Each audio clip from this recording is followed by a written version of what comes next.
Story time, and this is a really freaky story, and I've tried to share it before on TikTok, but after I shared it, some really weird things started happening to me, so I deleted it. But I'm gonna try again. Everyone's name has been changed just for safety reasons. But okay, here goes. Again, it's really freaky. Be ready. 2 years ago, my friend named Ashley was in London for a work thing. She normally lives in a different country, but so she was in London for a work thing, and so I told her that she could stay with me. This one night, Ashley decided to meet up with her friend John, who she hadn't seen in a few years, because John also lived in London. So Ashley and John went for dinner. At dinner, everything was fine, everything was completely normal, and halfway through, Ashley went to the bathroom. When she came back from the bathroom, John started acting really, really weird, and he was like, Ashley, we have to leave right now, we have to go. And she was like, what are you talking about? We haven't even finished our food, are you okay? And he was like, no, we just have to go. I already paid, it's fine, let's just go, please, let's go. So they leave the restaurant, and then they're walking down the street, and John started telling Ashley, for the past 8 months, I've been followed, and I'm still being followed, and that's why we had to leave the restaurant, because there are people there that were watching us, and my life is in danger, and now I think that your life is in danger too. I have to do part two.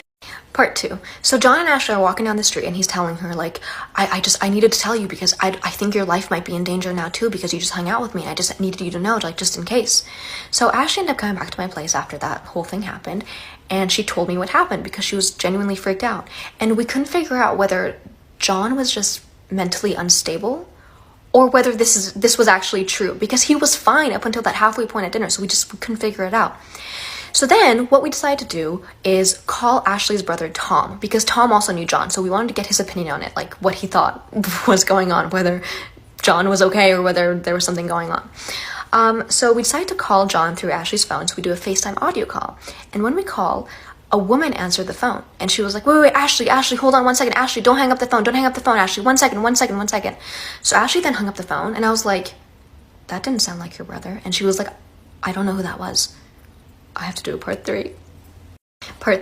So we were really freaked out because we were like, who answered that phone call? Because Ashley did not recognize that voice. So what we decided to do was contact Tom through my phone. So we contacted Tom, and he was like, no, my phone didn't ring. I don't know what you're talking about.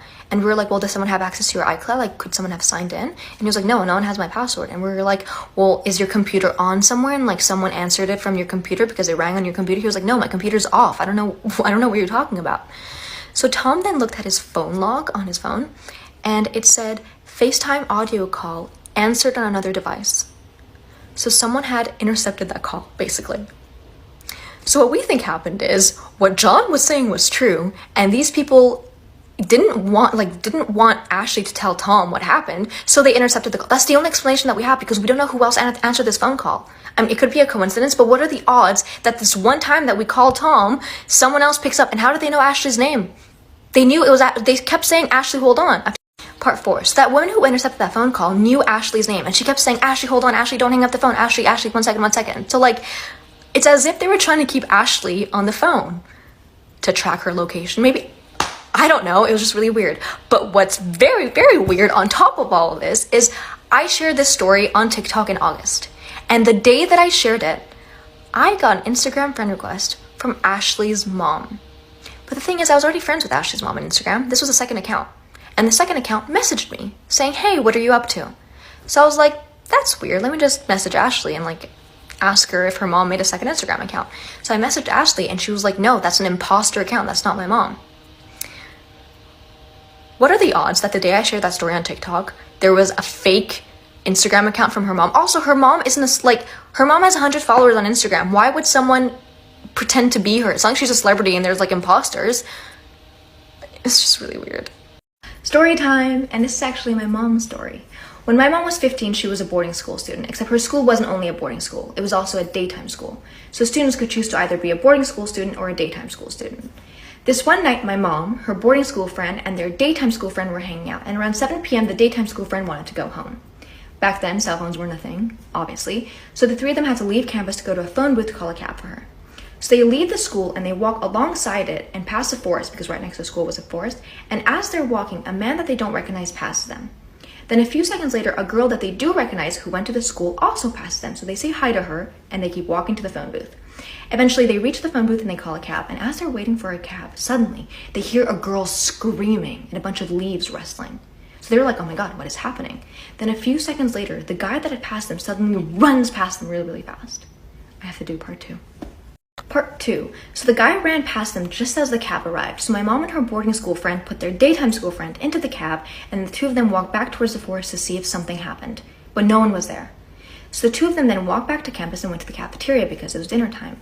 And in the cafeteria, they saw the girl that had passed them just sitting at a table crying. So they went up to her to ask if she was okay. And when they went up to her, they saw that she had a knife mark on her neck and a knife mark on her wrist. So they were like, oh my God, we have to take her to the principal. They take the girl, bring her to the principal, and she tells them what happened. And the principal calls the cops and they take all of their statements. Apparently, the guy had grabbed the girl, taken her into the forest, and held a knife to her neck and told her to be quiet. But because the girl knew that my mom and her friends were nearby, she started screaming and wouldn't stop screaming. That's why the guy let her go and ran off. Eventually, the guy ended up being arrested and put in jail for having raped girls as young as 7 years old. Story time, and this is Claire's story. I also have to give a trigger warning for sexual assault for this one. So, when Claire was in college, she got into a fight with her roommates one day, and that night she went to a party in the apartment building that was next to hers. Unfortunately, when she was at that party, she lost her keys. So when she went back to her building, she knocked on her door, hoping that her roommates, who she was in a fight with, would open the door. But they didn't. Luckily though, her neighbor Jack heard her knocking, so he opened his door and he was like, "Hi, are you okay?" And Claire explained the situation to him.